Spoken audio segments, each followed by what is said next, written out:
자, 그러면 여기에서 이제 우리가 몇 가지 좀 정리를 좀 해야 될 게 있어요. 자, 잘 보셔야 될 게 첫 번째는 자, 부동산 등을 법률에 의해서 열거된 부동산 등을 무슨 취득을 하게 되면 사실상 취득을 하게 되면은 취득세를 내야 된다 그랬죠?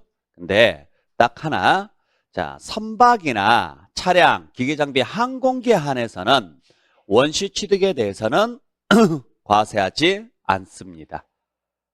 꼭 기억을 좀 해주시길 부탁드릴게요. 그러니까 원시가 됐든 승계가 됐든 유상이 됐든 무상이 됐든 모든 취득에 대해서 취득세에서는 과세 대상으로 보고 있는데 예외 항목이 있다라는 이야기예요. 그게 뭐냐면 차량, 기계장비, 선박, 항공기의 무슨 취득에 대해서는 원시 취득에 대해서는 과세하지 않습니다. 왜 과세를 안 하느냐면 이게 우리나라 주요 수출 상품이기 때문에 그래요. 그러니까 수출 상품인데 공장에서 물건이 만들어져서 나오는 시점에 세금을 붙여버리면 그 세금이 어디에 반영이 돼요? 가격에 반영이 되죠. 그러니까 가격이 인상되는 문제가 생겨요. 그래서 수출에 좋지 않는 영향을 끼친다 그래서 정책적으로 과세에서 제외시켰습니다.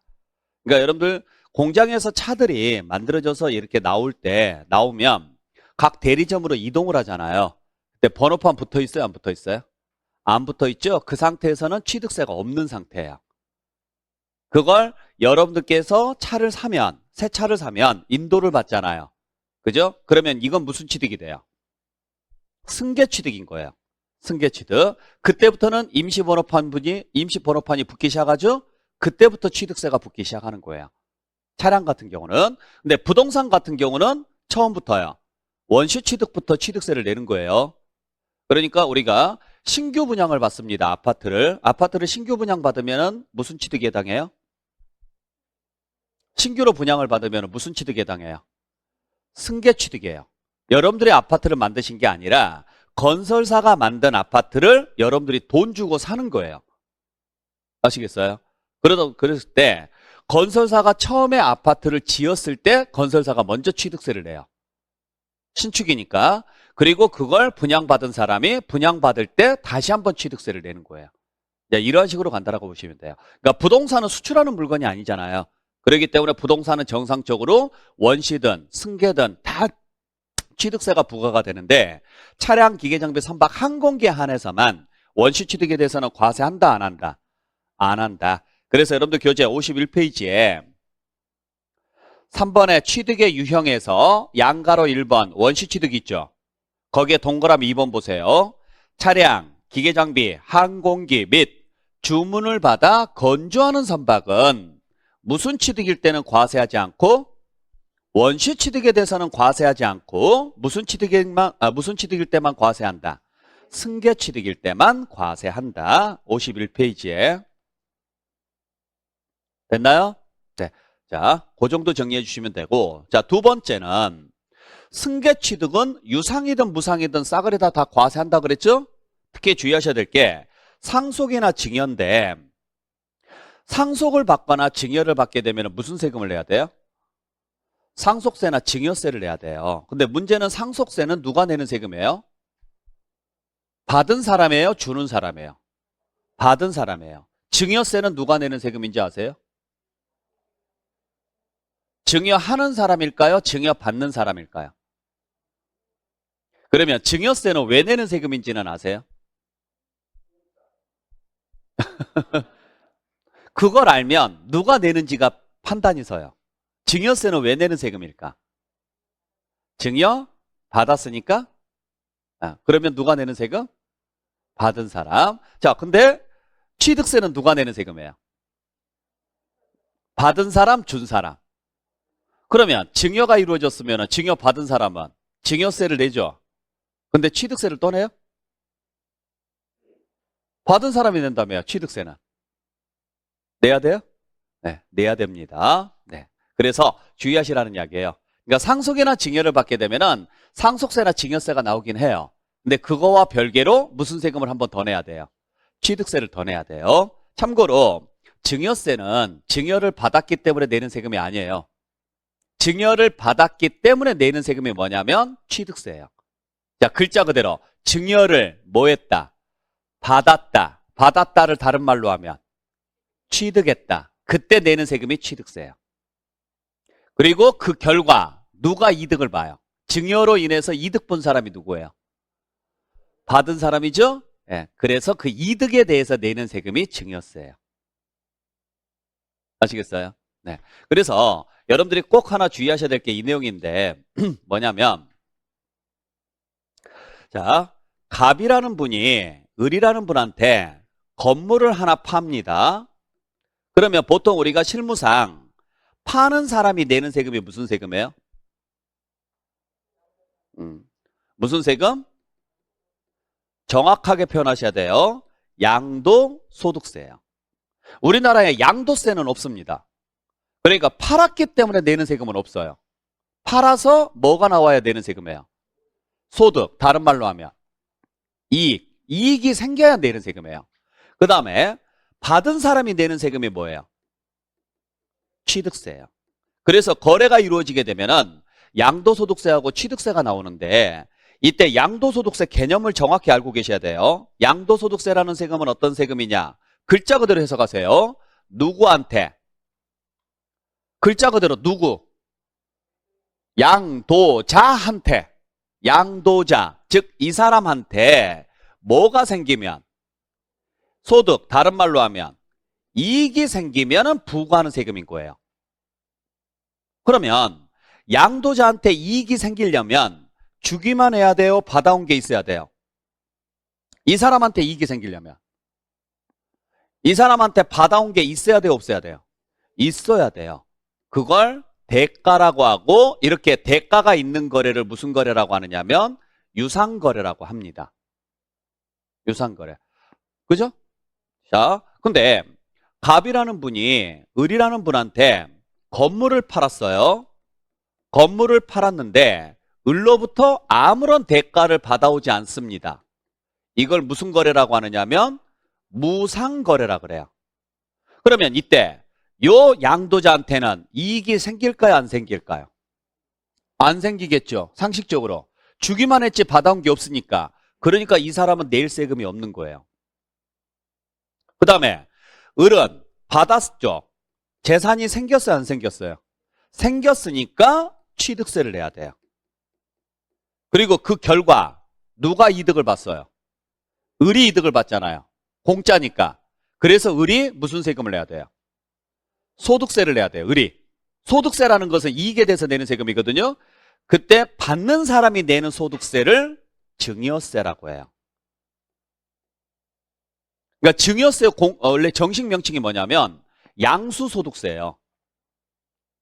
누가 이득이 생기면 양수자한테 받은 사람을 우리가 양수, 받을 수를 써서 양수자라고 하잖아요. 진짜로? 그죠? 양수소득세라고 하는데 그걸 바꿔서 뭐라고 이야기하는 거예요? 증여세라고 하는 거예요. 그러니까 이 사람은 세금을 몇 개를 내야 되는 거예요? 2개를 내야 돼요. 2개. 그래서 보시면은 아시겠지만은 취득세는 유무상에 관계없이 무조건 내야 됩니다. 취득세는. 그래서 취득세에서 말하는 취득이란 유상, 무상의 모든 취득을 말한다. 그러니까 어떤 식으로 거래가 되든지 간에 받은 사람은 일단 무조건 무슨 세금을 내는 거예요? 취득세를 내는 거예요. 무조건. 그리고 그 결과를 봅니다. 결과를 봤더니 파는 사람한테 이득이 생기면 양도소득세라고 하고 받는 사람한테 이득이 생기면 증여세라 그래요. 그러니까 원래 같은 이유로 세금이 2번 나오잖아요.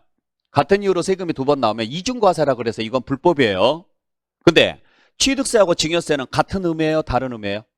의미가 다르잖아요. 증여를 받았기 때문에 내는 세금이 뭐고 취득세고 그 결과 이익이 생겼기 때문에 내는 세금이 증여세란 말이에요. 그래서 양도소득세하고 증여세는 같은 말이에요. 둘 다 뭐에 대해서 내는 거예요? 이익에 대해서 내는 세금이에요. 이익에 대해서. 단 양도자한테 이익이 생기면 양도소득세라고 하고 취득자한테 이익이 생기면 증여세라고 하고 이익이 누구한테 생기든지 간에 관계없이 거래가 이루어지면 무조건요. 취득세라고 이야기를 하는 거죠. 그래서 나중에 가서 제가 양도소득세 설명드릴 때는 양도소득세에서 말하는 양도란 유상 이전만을 말한다라고 말씀드릴 거예요. 그러니까 양도소득세는 범위가 취득세보다는 적죠. 그죠? 취득세는 유무상이 다 들어가지만 양도소득세는 뭔만 들어가니까? 유상만 들어가니까. 무상일 때는 양도라고 안 하고 뭐라고 표현해요? 증여라고 표현해요. 꼭 이 개념을 확실하게 잡아주셔야 돼요. 무슨 말인지 아시겠죠? 네. 자, 그러면 여기서 하나 우리가 더 봐야 될 게 있어요. 양도소득세하고 증여세는 같은 말입니다. 이익에 대해서 낸다 그랬어요. 단지 차이점이 있다면 누가 이익이 생기느냐가 문제라 그랬죠? 근데 양도소득세는 반드시 소득이라는 글자를 써줘야 돼요. 근데 증여세는 소득이라는 글자를 안 씁니다. 왜 그럴까요? 둘 다 이익에 대해서 내는 세금이란 말이에요. 근데 왜 얘는 소득이라는 글자를 안 쓸까요?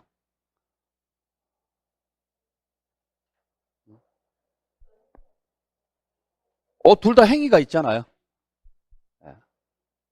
이유는 간단해요. 자, 이 경우에 이 사람은 무조건 이익이 생길까요? 손실이 발생할 수 있을까요? 그래서 이익이 생겼을 때만 내라 그래서 이 글자를 꼭 넣어줘야 돼요. 근데 이 경우는요, 손실이 발생할 일이 없어요. 전액 다 이익이에요. 그래서 여기는 소득자를 써줄 이유가 없는 거예요. 받은 거 전체가 이득이니까. 그런 개념으로 가셔야 돼요. 아시겠죠? 그러면 상속세는 왜 내는 세금인지 아시겠어요? 아니라니까요. 상속 받았기 때문에 내는 세금은 뭐라고요? 아니에요. 취득세라고요. 상속세는 왜 내는 세금이라고요? 그래요. 상속으로 인해서 이익이 생겼기 때문에 내는 세금이에요. 그러니까 상속도 따지고 보면은 공짜로 받은 거잖아요. 그러니까 이익이 생긴 건 맞죠. 물론 본인이 원해서 받은 건 아니지만 자동으로 승계가 되니까 상속은. 하지만은 결론적으로 보면은 이익이 생긴 거예요. 그래서 이것도 이익에 대해서 내는 세금이에요. 상속세하고 증여세는 둘 다. 이해되셨어요?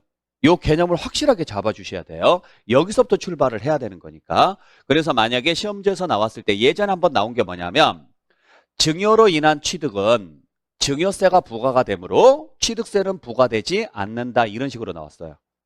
틀린 문장이죠? 증여세하고 취득세는 별개의 문제다. 그래서 항상 두 사람이 거래를 한다. 거래를 하려면 원시 취득은 혼자 하는 거고 승계 취득은 두 사람이 필요하죠? 자, 두 사람이 거래했을 때는 일단 무조건 무슨 세금은 나와요? 취득세는 무조건 나온다고 보시면 돼요. 그 두 가지 꼭 주의하시기 바랍니다. 자, 다시 한번 정리합니다. 사실상 취득은 원시, 승계, 유상, 무상의 모든 취득을 말하며 그중에 차량, 기계장비, 선박, 항공기에 한해서는 무슨 취득일 때는 과세하지 않는다? 원시 취득에 대해서는 과세하지 않는다. 두 번째는 상속이나 증여로 인해서 무상으로 취득하더라도 상속세, 증여세와 관계없이 무조건 취득세는 내야 한다. 두 가지 꼭 기억하시고, 자, 그렇게 해서 취득세를 냈습니다. 문제는 취득하지 않았음에도 불구하고 취득세를 내는 경우가 있더라. 이걸 무슨 취득이라고 한다? 간주취득이라고 하는데 여기에는 뭐가 있느냐면 신축과 재축을 제외한 건축이 있습니다. 한마디로 표현하면 증축이라고 보시면 돼요. 그러니까 여러분들이 나중에 건축법을 배우시면 건축의 용어를 배우실 거예요. 우리 건축의 용어가 몇 가지가 있어요? 5개가 있어요. 건축의 용어가 신축이 있고 재축이 있고 증축이 있고 개축이 있고 이전이 있습니다. 이 5개를 묶어서 뭐라고 표현하느냐? 건축이라 그래요. 건축. 근데 신축하고 재축을 하게 되면은 무슨 등기가 들어가느냐면 보존 등기가 들어가요.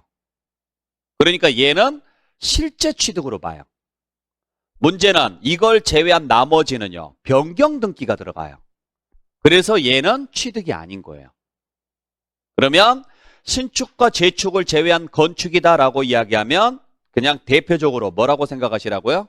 증축이라고 생각하시라고요. 자, 그 다음에 개수라는 게 있어요. 개수가 뭐냐면 개보수라고 생각하시면 돼요. 개보수. 그래서 개수의 개념은 공법 시간에 배우시면 돼요. 공법 시간에 대수선에 대한 개념을 배우시거든요. 그 대수선을 세법에서는 개수라 그래요. 그래서 대수선을 하거나 또는 승강기처럼 그 자체로서는 효용가치가 없는데 건물에 부착이 되면서 효용가치가 생기는 것들. 이러한 것들을 우리는 개수라 그래요. 그러니까 승강기는 그 자체로서 효용 가치가 있어요, 없어요? 없잖아요. 그걸 고민을 해야 돼요. 승강기 사서 마당에 놔두고 열었다 닫았다 뭐 들었다 이런 걸 할 거 아니잖아요. 그러니까 승강기는 그 자체로서 효용 가치가 없어요. 근데 승강기의 효용 가치는 언제 생겨요? 건물에 부착이 되면서 생겨요. 그러면 건물에 부착이 됐을 때 뭐의 효용 가치가 생기는 거예요? 건물의 효용 가치가 생기는 거예요. 건물의 일부가 되면서. 보약은 효용 가치가 있어요, 없어요? 없어요. 아니, 보약이 무슨 효용 가치가 있냐고요. 뭐 보약 걸어놓고 보면은요. 뭐 내 몸이 막 좋아지고 이래요? 보약은 언제 효용 가치가 생겨요? 먹었을 때요. 먹으면 뭐의 효용 가치가 늘어나요? 내 몸의 효용 가치가 늘어나는 거지 약의 효용 가치가 늘어나는 게 아니에요. 아시겠죠?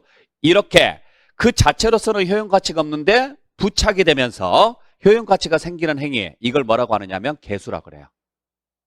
개수. 자, 그 다음에 지목 변경이 뭔지는 아시겠어요? 뭐예요? 응? 한마디로 표현하면 용도 변경이에요. 용도 변경. 지목이라는 것은 토지의 용도를 말하거든요. 이름이니까 용도죠? 용도를 이름으로 지금 적어놓은 거니까. 그러면 지목을 변경했다라는 말은 용도를 바꿨다는 이야기예요. 그 다음에 차량의 종류 변경이 뭐냐? 차량의 종류 변경은 차를 개조하는 거예요. 개조. 그러니까 소나타가 그랜저가 된다 이딴 게 아니고, 소나타가 그랜저가 되면은 그건 차를 개조하는 게 아니고 그냥 차를 바꾸는 거고, 예.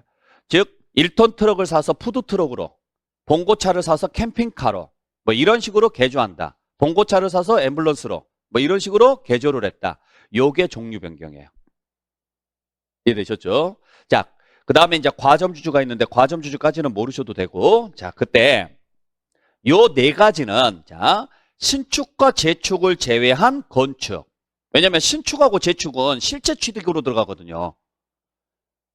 그러면 그걸 제외한 건축이니까 증축이라고 보시고, 개수, 개보수라고 보시면 되고, 지목 변경, 토지의 용도 변경이라고 보시면 되고, 차량의 종류 변경, 개조라고 보시면 되는데, 요 네 가지는 다 공통점이 하나 있어요. 뭐냐면 보유 시점에 하는 거예요.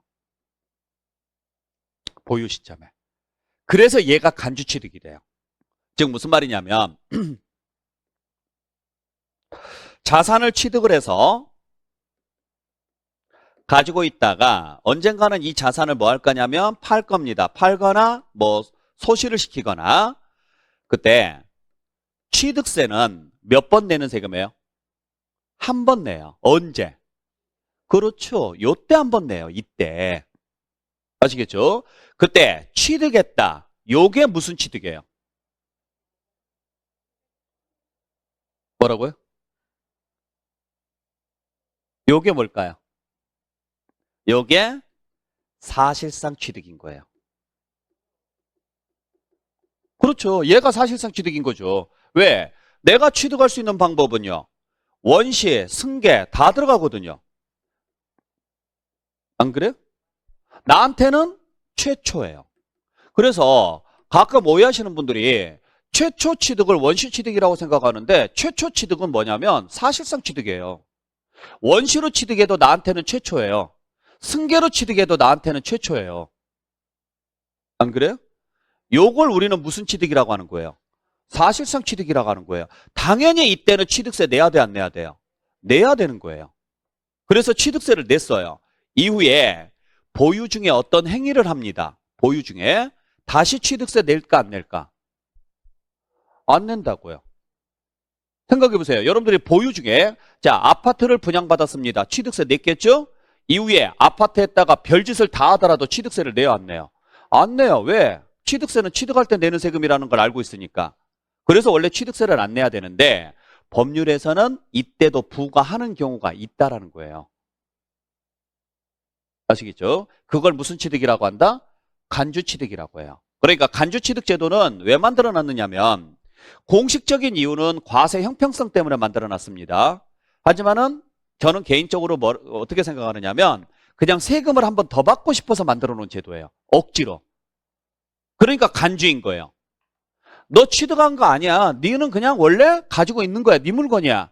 근데 나는 너한테 한 번 더 취득세를 받고 싶어. 그러니까 그냥 뭐 한 걸로 해?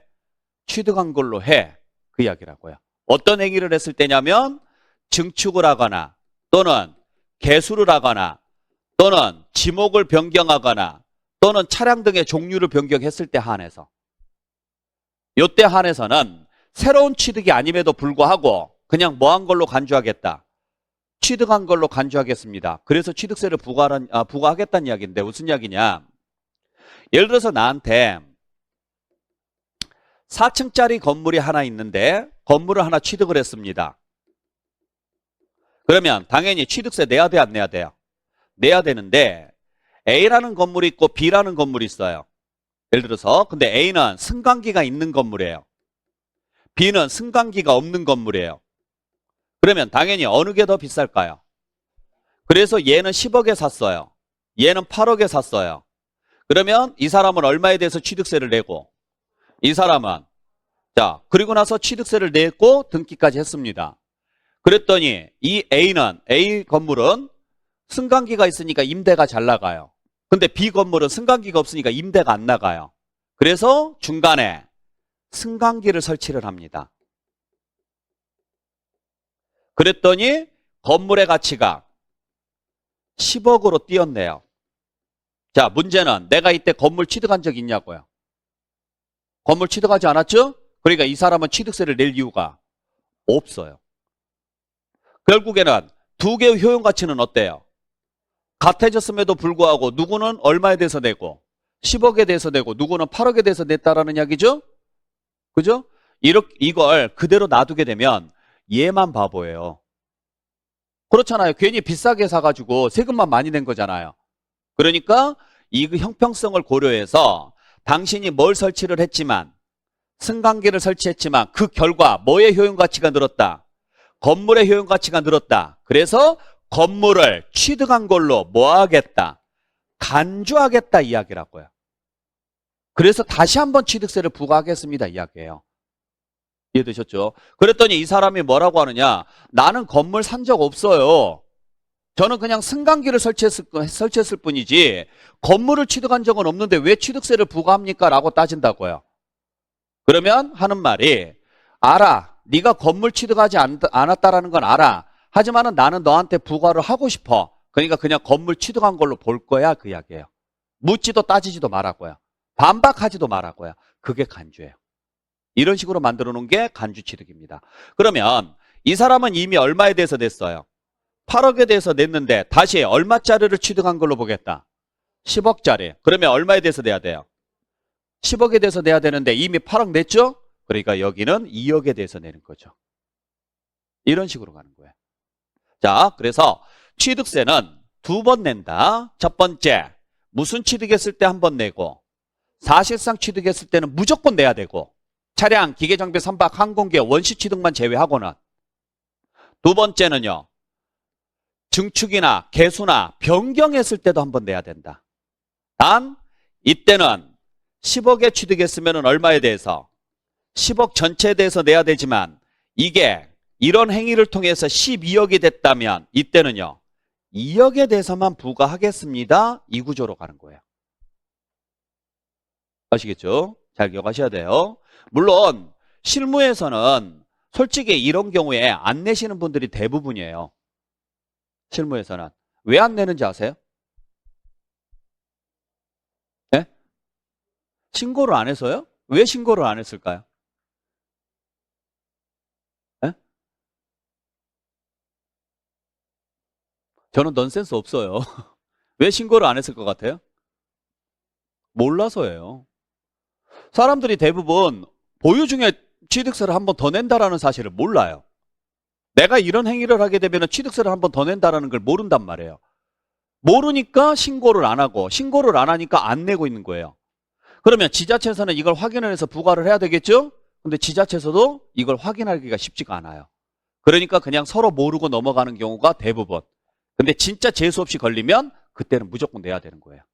네, 그렇게 보시면 돼요. 다만 우리는 시험 목적상으로 배워야 되니까 이런 글자가 보인다. 그러면 무조건 취득세 낸다 안 낸다? 낸다라고 보시면 돼요. 자, 그때 한 가지 주의하셔야 될 게 지금 간주취득제도는 취득으로 봐서 뭐 하려고 만들어 놓은 제도예요? 세금을 뭐 하려고? 거두려고 만들어 놓은 제도예요. 그러면 이미 그 전에 한번 취득세 냈어요, 안 냈어요? 냈어야 돼요.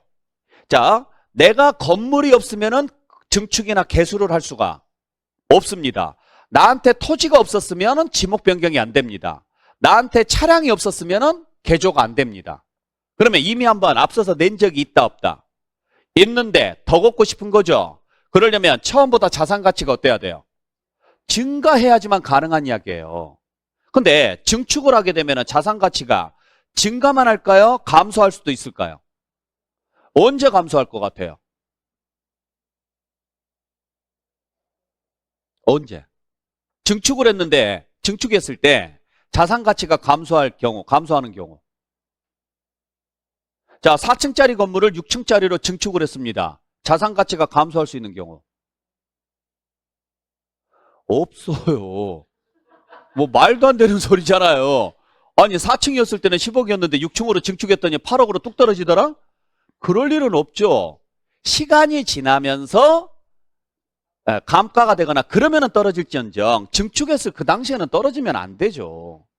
자, 개수를 했습니다. 쉽게 말하면 리모델링을 했거나 승강기를 설치했어요. 자산 가치가 떨어질 일은 없어요. 지목 변경을 했습니다. 자산 가치가 떨어질 일은 있습니다. 있죠?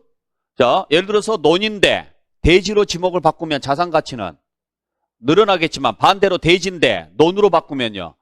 떨어지겠잖아요. 자, 차량을 개조를 했어요. 자산 가치가 떨어질 일은 있습니다. 자, 차를 예를 들어서 봉고차를 사가지고 캠핑카로 개조를 시켰더니 기존에 수요가 없어요. 그러면 차량 가격은요.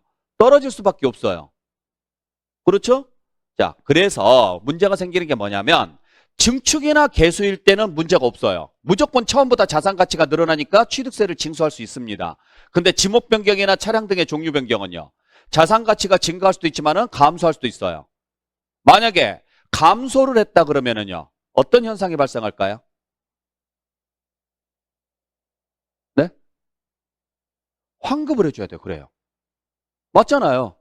자, 증가했으면은 추가로 더 걷는다 그랬어요. 그러면 반대로 감소했으면은 뭐 해줘야 돼요? 환급을 해줘야 돼요. 환급. 해주고 싶을까요? 그래서 이 단서가 꼭 들어가야 돼요. 뭐 했을 때만? 가액이 증가할 때만. 여기는 가액 증가라는 단서가 없잖아요. 왜? 무조건 가액이 증가만 하니까. 하지만은 이 경우는요. 지목 변경이라든지 차량 등의 종류 변경은 가액이 증가할 수도 있지만 뭐 할 수도 있다.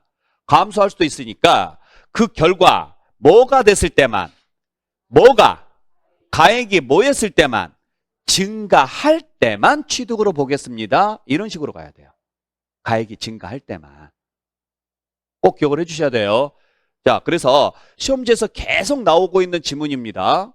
토지의 지목 변경은 취득이다. 맞다, 틀리다? 토지의 지목을 변경하는 경우는 취득으로 본다. 맞다, 틀리다? 틀리다고요. 토지의 지목 변경이 취득이 아니에요. 그 결과 가액이 증가해야 취득인 거예요. 지목 변경 자체가 취득이 아니고. 그러니까 지목 변경은 과정인 거고 취득은요. 그 결과에 대해서 부과하는 거예요. 아셨죠? 증축이나 개수는요. 과정이 결과와 동일합니다. 가액 증가를 동반하니까. 그래서 이건 그 자체로서 뭐에 해당해요? 취득에 해당해요. 그래서 건축이 나온다거나 개수가 나오면 무조건 취득으로 보지만 지목 변경이나 종류 변경이 나왔을 때는 반드시 뒤에 무슨 단서가 붙었을 때? 가액이 증가했다라는 단서가 붙었을 때만 취득으로 봐요. 여기까지 꼭 같이 보셔야 돼요. 자, 그래서 여러분들 교재 보시면 자, 다음 장에 52페이지에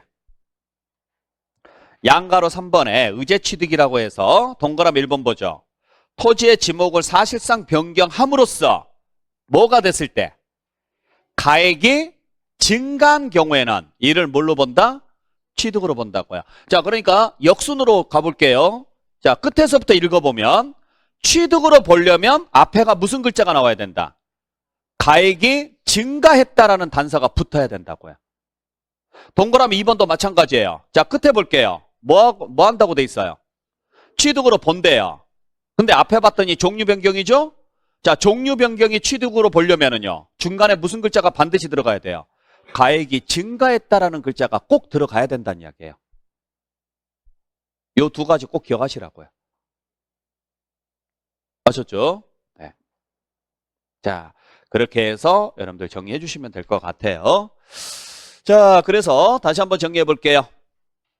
자, 우리가 지금까지 배웠던 내용은 이 내용입니다. 취득세는 법률에 의해서 열거된 이 부동산 등을 무슨 취득하거나 사실상 취득하거나 무슨 취득했을 때 간주 취득했을 때 내는 세금이 취득세입니다. 지금 이야기라고요. 여기까지 제가 설명드린 거라고요.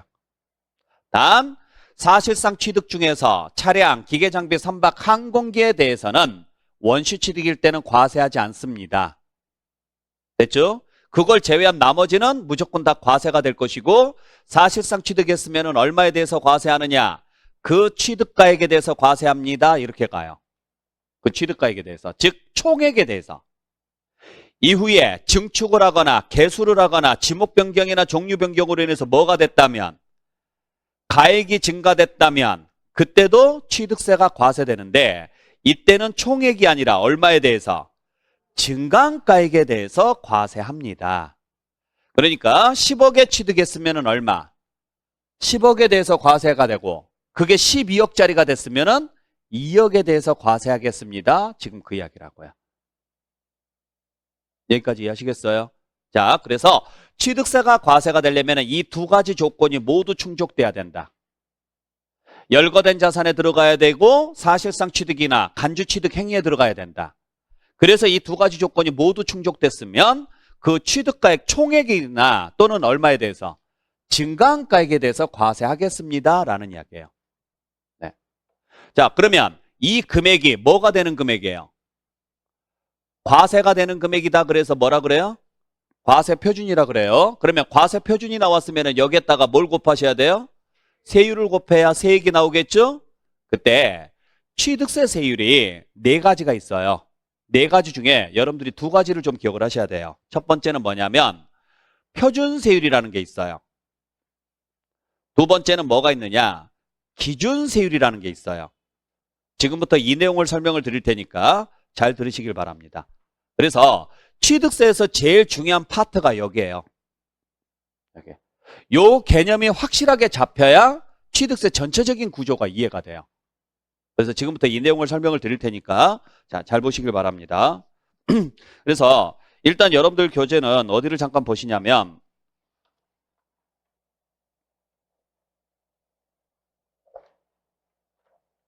자, 69페이지로 가볼게요.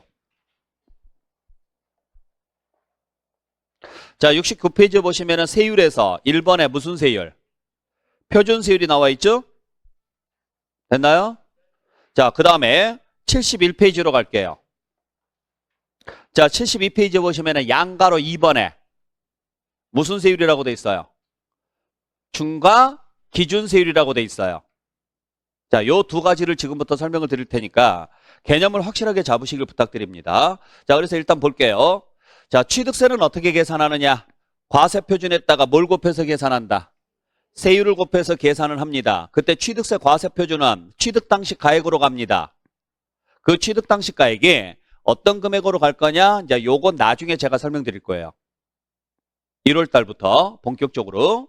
자, 그리고 여기에서 곱할 세율이 있는데 표준 세율이라는 게 있고 자, 표준 세율이라는 게 있고 그 다음에 기준 세율이라는 게 있고요. 그 다음에 중과 세율이라는 게 있어요. 네. 표준 세율이라는 게 있고 기준 세율이라는 게 있고 중과 세율이라는 게 있는데 지금부터 제가 설명드릴 것은 이 두 가지만 설명드릴 거예요. 표준 세율은 어떤 거며 기준 세율은 어떤 거냐. 이 두 가지만 제가 설명을 드리고 나머지 부분은 나중에 1월 달에 설명을 드릴게요. 내년에. 자, 그럼 보겠습니다. 자, 요 개념을 지금 잘 잡으셔야 돼요. 무슨 이야기냐면 자, 우리가 법률상 등기나 등록을 해야 되는 것들이 있어요. 등기 등록이 무슨 말인지는 아시죠? 등기 등록이라는 말은 한마디로 표현하면 기록이에요. 기록. 장부에 기록하는 행위를 뭐라고 한다? 등기나 등록이라고 합니다. 그래서 등기부에 기록하는 행위를 등기, 등록부에 기록하는 행위를 등록이라고 하는데 이걸 공짜로는 안 해줍니다. 반드시 돈을 내야 해줍니다. 그때 내는 세금을 뭐라고 하느냐? 등록세라 그래요. 등기 등록할 때 내는 세금을. 자, 그리고 이 범위 안에는 뭐가 들어가 있느냐면 취득세 과세 대상이 들어가 있어요. 취득세 과세 대상이. 그래서 우리는 세 가지를 나누어 보셔야 되는데 요 A 파트와 요 B 파트와 요 C로 나누어서 여러분들이 판단을 좀 해주셔야 돼요. 그랬을 때 요 동그라미 안에 들어가면은 무조건 무슨 세금을 내야 돼요? 등록세를 내셔야 돼요. 요 네모 안에 들어가면은 무조건 무슨 세금을 내야 돼요? 취득세를 내야 돼요. 그러면 요 A 부분은요, 취득세와 등록세가 동시에 나오는 부분이죠. 요 B 부분은 취득세는 나오지만 등록세는 안 나오는 거죠. 요 C 부분은 취득세는 안 나오지만 등록세는 나오는 부분이죠. 그림상. 그죠? 요게 옛날 법이에요. 그래서 예전에는 취득을 했으면 무조건 무슨 세금을 내고요? 취득세를 내고 등기를 할 때는 무조건 등록세를 냈어요. 근데 문제는 뭐냐면 A 부분이 문제가 생긴 거죠. 자, 징수권자 입장에서는 A 부분을 두 번에 나누어서 받는다는 소리예요. 요게 귀찮아서 10년 전에 이걸 통합을 시켰습니다. 그래서 하나의 세금으로 걷어요. 한꺼번에. 그러니까 채권자 입장에서는 돈을 두 번에 나누어서 받는 것보다 한꺼번에 받는 게 좋으니까 이걸 억지로 통합을 시켰어요. 그래서 현재는 취득세 하나로 걷어요. 현재는. 그러다 보니까 여기도 통합을 시켰고 여기도 통합을 시켰는데 통합을 시키다 보니까 이쪽 부분은요, 원래 무슨 세금만 나와요? 취득세만 나왔고 여기는 원래 무슨 세금만 나왔던 부분이에요? 등록세입니다. 그래서 현행 똑같이 등록세인데 면허세가 추가돼서 등록면허세라 그래요.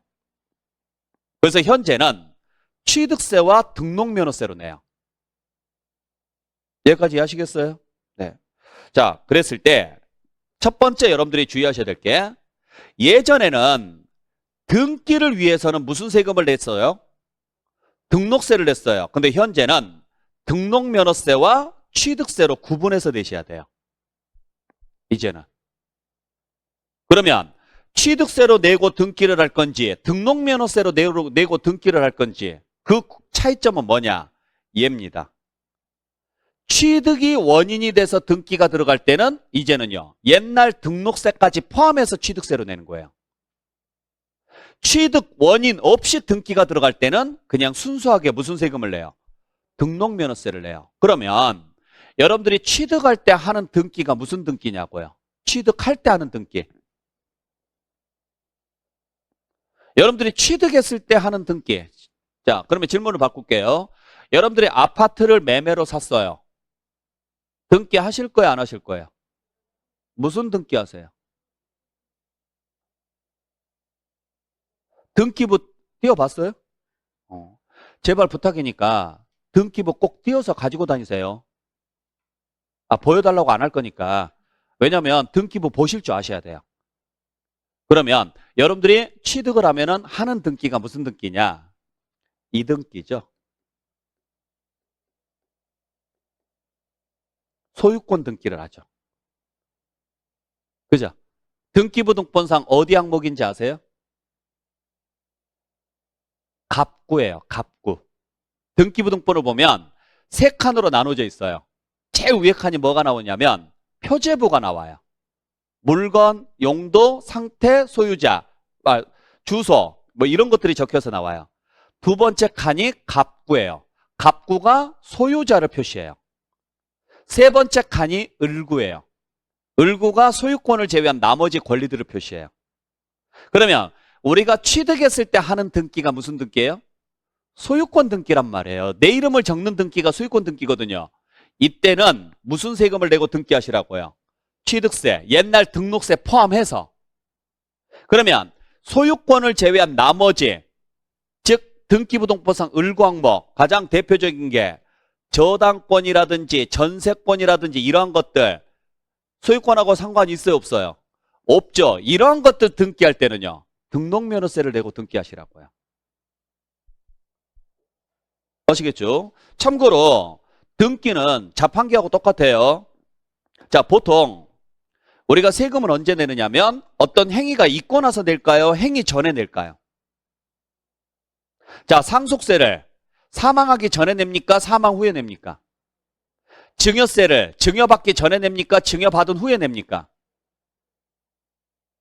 안 내봐서 몰라요? 그러면 취득세는 취득하기 전에 냅니까? 취득 후에 냅니까? 그렇죠. 모든 세금은 후에 냅니다. 그러면 당연히 등록세도요. 등기하기 전에 내야 됩니까? 등기 후에 내야 됩니까? 등기 후에 내야 돼요. 근데 유일하게 등록세는 등기는 무조건 전에 내셔야 돼요. 유일하게. 왜 전에 내야 되느냐면 여러분들께서 자 개념을 잘 잡으셔야 돼요. 등기는 하고 싶어요? 안 하고 싶어요? 왜? 예? 근데 등기를 하는 이유가 뭐예요? 소유권을 확인하기 위해서. 그러면 등기를 안 하면 내 거예요, 아니에요? 내 거예요, 아니에요? 아니에요? 어. 자, 그러면 제가 이렇게 질문을 던질게요. 제가 여러분들한테 건물을 팔았어요. 건물을 팔았습니다. 그죠? 됐죠? 여기까지는 됐어요? 이 건물 누구 거예요? 여러분들 거예요? 제 거예요? 여러분들 거죠? 자, 근데 제가 등기 전환을 안 합니다. 등기를 안 넘겨요.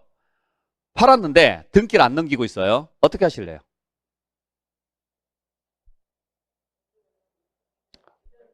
뭐라고요? 넘겨달라고 저한테 이야기한다고요? 전 안 받을 거예요. 찾아온다고요? 나 집에 없을 거예요. 자, 그러면 이제 소송까지 갔습니다. 소송까지 갔을 때 여러분들은 뭐라고 주장할 거예요? 그랬더니 판사가 등기부 가져오세요. 그래서 등기부를 받습니다. 봤더니 제 이름으로 돼 있네요. 제가 아직 안 넘겼으니까 제 이름으로 돼 있잖아요. 그럼 판사가 제 거라고 할까요? 그래요. 등기는 소유권을 단순히 기록하는 거지 소유권을 확인시켜주는 과정이 아니에요. 아시겠죠? 네. 그래서 여러분들 등기라는 것은 예언서가 아니에요. 미래를 예측해서 적는 게 아니라 이미 벌어진 사건을 단순히 뭐 하는 거예요? 기록하는 것일 뿐이지 등기 자체가 소유권을 인정해 주는 건 아닙니다. 그래서 등기는 공신력이 없는 거예요. 원칙적으로. 등기가 소유권을 인정하진 않아요. 아셨어요? 그러면 판사는 뭐라고 물어볼 것 같아요? 판사는 거래가 진짜 있었어 없었어? 거래가 완료가 됐어 안 됐어? 자, 통장 사본 가져와봐. 계약서 가져와봐. 이걸 보고 종합적으로 판단을 하겠죠. 그러면 당연히 우리는 계약서가 있었을 것이고 제가 잔금까지 다 받은 사실도 통장으로 확인될 거예요. 그럼 법원이 강제로요. 등기 전을 시켜버린다고요. 여러분들 거라고. 자, 그러면 이미 거래는 끝났어요 안 끝났어요? 끝났어요. 그 개념을 확실하게 잡으셔야 돼요. 그래서 등기라는 것은 내 소유권을 확보하기 위해서 하는 게 아니고 내 소유권을 확보하기 위해서 하는 게 아니고 이미 내 건데 좀 더 안전하게 하려고 기록하는 것뿐이에요. 기록을 안 하더라도 내 거라는 걸 증명할 수 있는 여러 가지 장치가 있다면 굳이 등기 안 해도 됩니다. 왜? 누군가가 제3자가 와서 지 거라고 우기더라도요. 내가 이걸 증명할 수 있는 여러 가지 자료가 있잖아요. 그러면은 당연히 내 거라는 걸 주장할 수 있고 법원에 가서 소송에 들어가더라도 내가 이길 자신이 있거든요. 그러면 등기를 안 해도 돼요. 아시겠어요? 네. 근데 그 일이 번거롭단 말이에요. 소송까지 가야 되고 또 소송비도 발생하고 어쩌다 보시 계속 법원에 불려 나갔다 어쩌다 뭐 자료 제출하고 이런 게 너무 불편한 거예요. 그래서 그런 불편함을 없애기 위해서 기록하는 행위, 그게 등기예요. 근데 왜 등기를 하려고 하느냐? 자, 여러분들 등기는 쉽게 말하면 여러분들 교재에다가 여러분들 이름 적는 거예요. 여러분들이 이미 교재를 샀어요 안 샀어요? 샀죠? 샀으면 이미 여러분들 거예요. 근데 거기에 이름을 적어야 안 적어요? 학교 다닐 때 적었어 안 적었어요? 적었죠. 어디에다가 적었어요? 학교 다닐 때? 그렇죠. 절대 뭐 이런 데다 안 적어요. 일단 적기는 하죠. 주로 이런데, 요런데, 왜 안 지워지게끔. 예. 요런 데다 보통 적죠? 그 이유가 뭐예요? 왜 적어요, 그걸? 그러니까 왜 표시하냐고요. 훔쳐가지 말라고요. 결국에는 그 목적 하나잖아요. 표시 안 하더라도 여러분들 것이라는 사실에는 변함이 없죠? 그걸 생각을 잘 하셔야 된다는 이야기예요. 자, 근데 최근에 들어와서는 잘 안 적습니다. 근데 뭐 적어도 되고 안 적어도 돼요.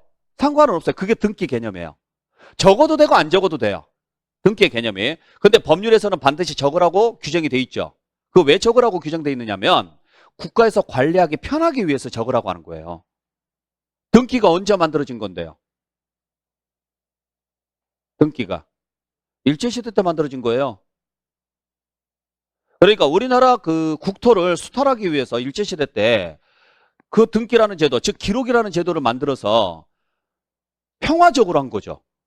자기네들 말로는. 뭐냐? 이 땅 네 거야? 네, 제 겁니다. 그래, 여기에 이름 적어. 네 거라고. 주소랑 이름이랑 적어. 자, 문제는요. 그 사람들이 글자를 몰라요. 그러니까 누구한테 대피를 해달라 그래요. 글자 아는 사람한테 대피를 해달라고 했겠죠?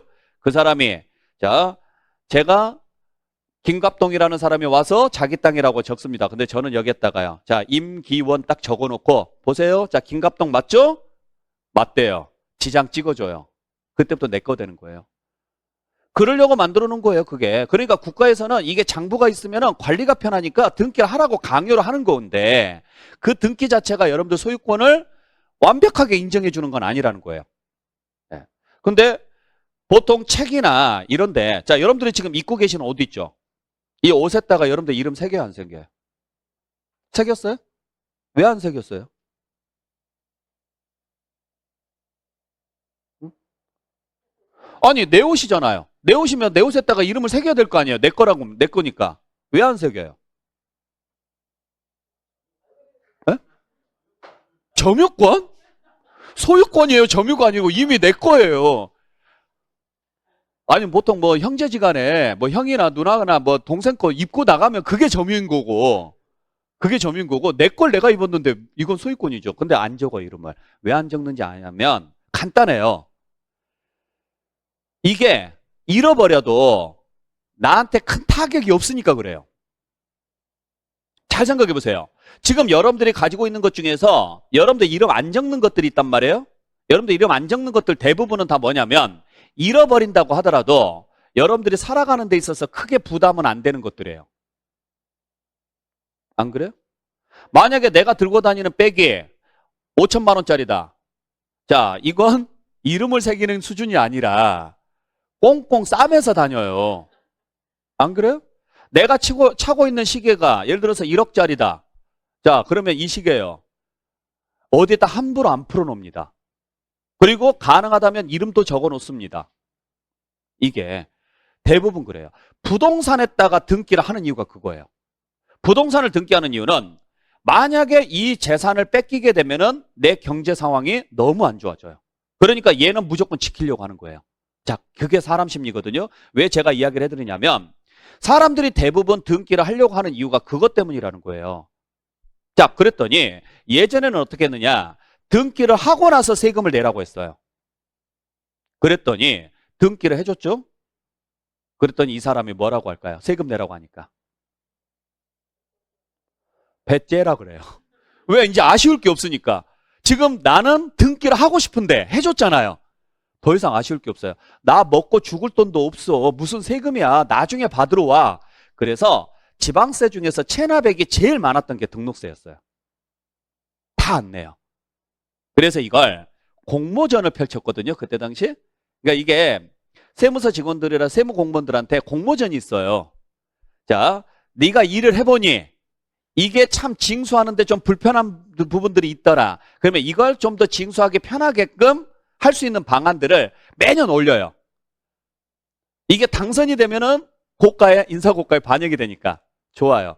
근데 대부분의 사람들은 여러분들 예전에 대학교 다닐 때 레포트 쓰듯이 논문 쓰듯이 그렇게 써요. 그냥 아무거나 주소 와가지고 대충 올려 보내고 막 이래요. 별 의미 없이. 근데 그때 한 사람이 고안해낸 게 이거예요. 아니, 조금만 생각을 전환하면 됩니다. 네. 자판기하고 똑같습니다. 여러분들이 자판기를 딱 눌렀더니 커피가 나와요. 그 다음에 동전 넣으라고 하면 넣겠어요? 그걸 고안한 거예요. 커피를 먹고 싶으면 뭐 하라고요? 자, 네가 아쉬운 거예요. 정부가 아쉬운 게 아니고. 네가 아쉽잖아. 그럼 너 하고 싶으면 돈부터 내. 그래서 등기할 때는 무조건 세금부터 내라고 방향을 바꾼 거예요. 그랬더니 그 다음부터는 사람들이 체납을 안 하죠. 왜? 내가 지금 원하는 것은 뭔데? 등기인데 이걸 하려면 돈을 내야지만 해준다 그러니까 없는 돈도 만들어서 와요. 이거. 그래서 등기만큼은 세금을 내야 해주는 거예요. 이해되셨어요? 이 개념을 잘 잡으시길 바랍니다. 자, 그래서 우리가 현재는 등기나 등록을 하려면 취득세 아니면 등록면허세로 나누어서 내야 된다. 그때 등기의 원인이 뭐라면? 취득이라면, 등기 원인 자체가 취득이라면 이제는 옛날 뭐 포함해서? 등록세 포함해서 취득세로 내고, 등기 원인 자체가 취득이 아니라면 그때는 순수하게 뭘로 내십시오? 등록세로 내십시오. 자, 두 번째는 취득세가 두 개가 있다라는 거죠. 이제는. 근데 이 두 개가 의미가 다르죠.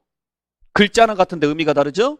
자, A에 해당하는 취득세는 옛날 등록세를 포함한 취득세고, B에 해당하는 취득세는 옛날 등록세 없는 취득세고. 그래서 현재는 취득을 했으면 그게 법률상 등기 대상이든 아니든 상관없이 무조건 무슨 세금을 내도록 돼 있다? 취득세를 내도록 돼 있다. 그때 옛날 취득세가 원래 몇 프로였느냐면 2%였어요. 그리고 옛날에 등록세가 그 등기 원인에 따라서 세율이 여러 가지로 나누어져 있었어요. 그게 지금은 통합돼서 현재는 A에 대한 취득세는요. 옛날 취득세 몇 프로에? 2%에 얼마인지는 모르겠지만 옛날 등록세까지 포함해서 내는 거라고요. 그러니까 예를 들어서 3%다. 이 말은 옛날 취득세 몇 프로? 2%에 옛날 등록세 1%로 냈던 걸 지금은 몇 프로로 낸다고요? 3%로 낸다 이 구조라고요. 2.8%다. 그러면은 옛날 취득세 몇 프로에?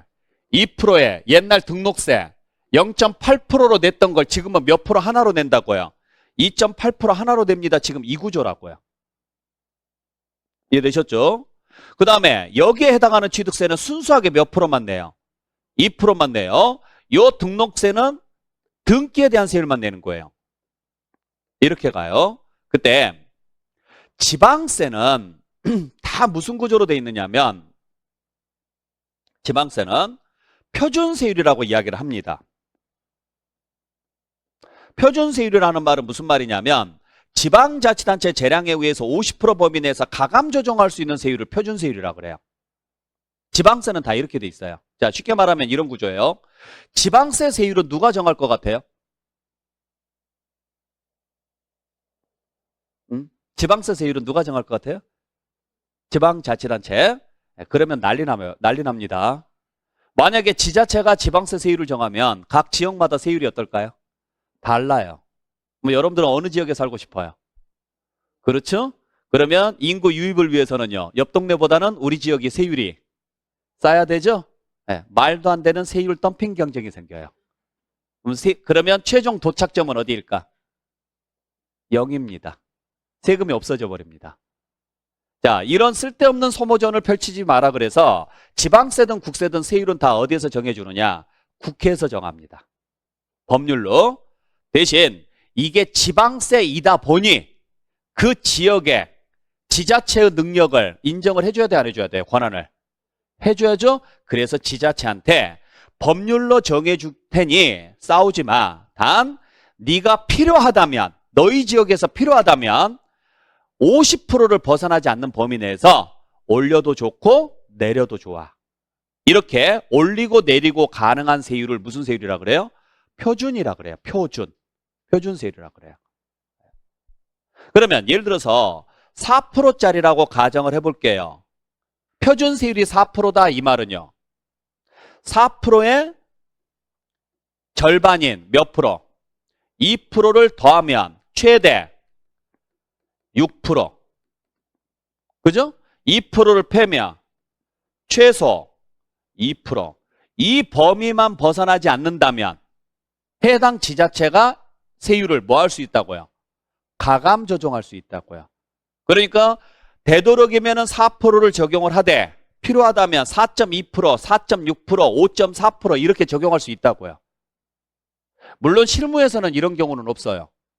왜 안 하느냐면 제도 자체만 만들어진 거지 규정 자체만 있는 거지 실무에서는 이 제도를 안 하는 이유가 올렸다가는 난리 나요. 우리 지역만 올리면 난리 나겠죠?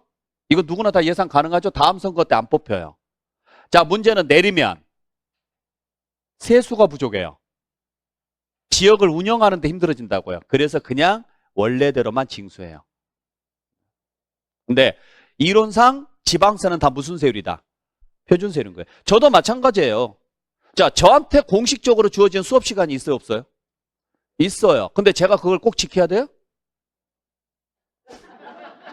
지켜야죠. 당연히 지켜야 됩니다. 지켜야 되는데, 자, 그래서 예를 들어서 10시에 시작을 해서, 정확히 10시에 시작을 해서 2시에 끝나야 된다. 자, 그래서, 자, 오늘 표준세율을 설명하는데, 이렇게 했는데, 2시가 딱 됐어요. 그럼 여기서 멈추고, 자, 다음 글자. 요 글자부터는 다음 시간에 설명하겠습니다. 이래야 되냐고요? 아니라는 거잖아요. 그죠? 그러면 제가 여러분들한테 양해를 구하고, 한 30분 정도 더 할게요. 아니면 오늘 할 내용이 끝났는데 제가 여기서 노래 부르고 앉아있어봤자 의미가 없잖아요. 오늘 할 내용은 끝났습니다. 뭐 시간이 좀 이르지만 오늘은 좀 일찍 끝낼게요. 할 수 있죠? 그거예요. 그러니까 공식적인 수업 시간이 주어져 있지만 그걸 제가 어느 정도 제 재량에 의해서 시간을 조금 늘릴 수도 있고 조금 줄일 수도 있다. 이렇게 가감 조정이 가능한 것을 우리는 무슨 세율이라고 한다? 표준세율이라고 하고 이건 지방세만 가능해요. 국세는 불가능하죠. 국세는 국가 전체를 하나로 놓고 보기 때문에 의미가 없다는 소리죠. 이해되셨죠? 자, 문제는 그러면 취득세도 지방세니까 당연히 세율 구조가 가감 조정이 가능해야 돼요? 불가능해야 돼요? 가능해야 돼요. 그래서 취득세도 표준세율 구조로 가야 돼요. 근데 취득세 세율이 몇 개라는 거예요? 2개라는 거예요. 그러면 둘 중에 뭘 표준세율로 가야 됩니까? 이 문제가 생긴 거예요. 그래서 자, 법률에서는 등기가 되는 취득을 표준세율로 하자. 즉 가감 조정할 수 있는 세율로 하자. 이렇게 만들었습니다. 그랬더니 얘가 난리가 났죠. 그러면 저는 뭐라고 해야 됩니까? 라고 이제 문제가 생긴 거예요. 얘를 표준세율이라고 해버렸으면 저도 표준세율입니까? 아니야. 너랑은 다르니 너는 취득세 낼 때 기본적으로 내야 되는 세금이야. 그래서 얘는 기준이 되는 세율이다. 그래서 얘를 무슨 세율이라 그래요? 기준세율이라고 하는 거예요.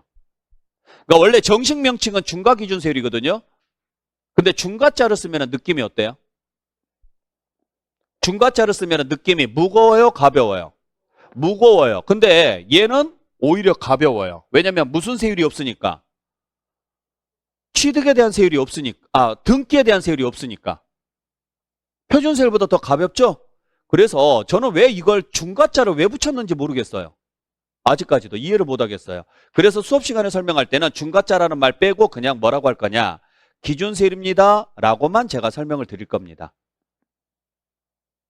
자, 그러면 앞으로 제가 여러분들한테 설명드릴 때 자, 얘는 취득세 표준세율입니다 라고 제가 설명을 할 거예요. 그러면 뭐라고 해석을 하셔야 되느냐? 뭐가 되는 취득으로서 뭐가 되는 취득이다. 등기가 되는 취득으로서 가감 조정할 수 있다 없다? 있다. 자, 얘는 기준세율 대상입니다. 제가 이럴 거예요. 그러면 뭐가 없는 취득으로서 등기가 없는 취득으로서 가감 조정할 수 없습니다. 얘는 가감 조정 안 돼요. 그러니까 가감 조정이 되는 세율은 오직 표준세율이라고만 해요. 표준세율. 그리고 그 가감 조정의 범위는 몇 프로? 50%입니다. 네. 자, 여기까지 일단 대충은 아시겠죠? 정확히는 아마 모르실 거예요, 느낌이. 대충 감은 잡으셔야 돼요. 자, 그러면 자, 이 내용 지금 잘 들으셔야 돼요. 자, 다시 한번 정리하겠습니다. 법률에 의해서 열거된 부동산 등을 사실상 취득하거나 간주 취득을 하면은 무슨 세금을 내십시오? 취득세를 내십시오. 문제는 그 취득세가 과세되는 범위 안에는 등기가 필요한 경우가 있고 등기 자체가 필요 없는 경우가 있습니다. 그래서 등기가 필요한 경우라면 등기를 해야 돼요, 안 해야 돼요? 그래서 등기를 했어요. 그때는 무슨 세율을 적용해서 내시라고요? 표준세율을 적용해서 내시라고요. 근데 등기를 안 하고 싶어요. 무슨 세율을 적용해서 내시라고요? 표준세율을 적용해서 내시라고요. 자, 오해하지 마세요. 자, 중요한 건 여러분들이 등기를 하느냐 안 하느냐가 중요한 게 아니에요. 자, 정부 입장에서는 여러분들이 등기를 하든 안 하든 관심 있을까요, 없을까요? 없어요. 하든 안 하든 마음대로 하시라고요. 안 하면 본인들만 손해니까. 나중에 번거로운 일들이 많이 생길 거니까 본인들만 손해인 거예요. 세무서라든지 지자체에서 원하는 건 뭐예요? 돈이에요. 돈만 받으면 돼요. 그러니까 중요한 건 이거라고, 이거. 여러분들이 취득한 그 행위가 뭐가 필요한 행위라면, 등기가 필요한 행위라면 첫 번째 뭘 했으니까? 취득을 했으니까 몇 프로 내시라고요? 2%는 무조건 내시라고요. 그 다음에 그게 법률상 등기가 필요한 행위라면 등기에 대한 세율까지 내시라고요. 이게 무슨 세율? 표준세율이에요. 그래서 표준세율을 적용해서 세금 내시고, 자, 냈으면 확인됐죠? 그러면 납부서를 준다고요. 그러면 여러분들은 그 납부서를 들고 납부한 다음에 납부 영수증을 챙겨서 하고 싶으면 등기소 가서 뭐 하시고? 접수하시고, 안 하고 싶으면 하지 마시라고요. 그러니까 여러분들이 등기를 하든 안 하든 상관없다. 중요한 것은 여러분들이 등기를 하든 안 하든 그게 중요한 게 아니고, 여러분들이 취득한 행위가 등기가 필요한 행위라면 무슨 세율을 적용해서 내시라는 거예요?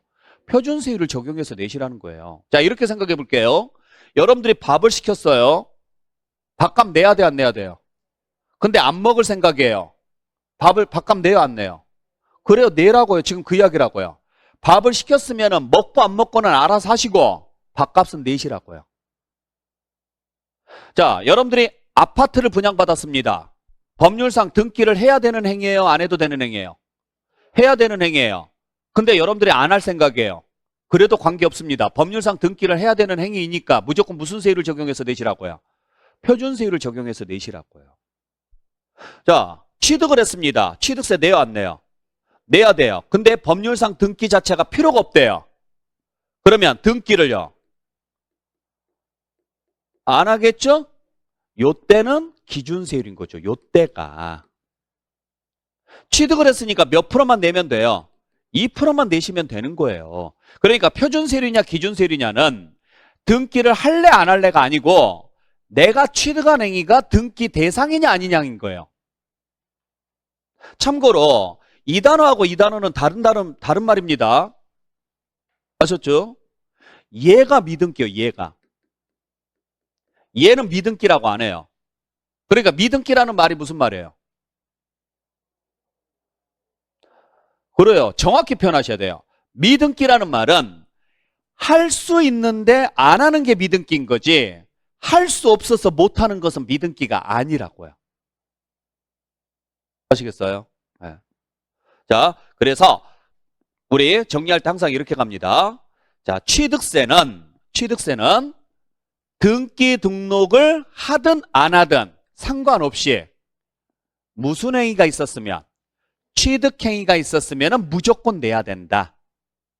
단 그 취득행위가 법률상 뭐가 필요한 행위라면, 등기가 필요한 행위라면 그때는 무슨 세율을 적용해서 내시고, 표준세율을 적용해서 내시고, 만약에 등기가 필요 없는 경우라면 그때는요, 기준세율을 적용해서 내십시오라는 이야기예요. 아시겠어요? 그래서 자, 여러분들 교재 어디를 잠깐 보시냐면 54페이지 가보세요.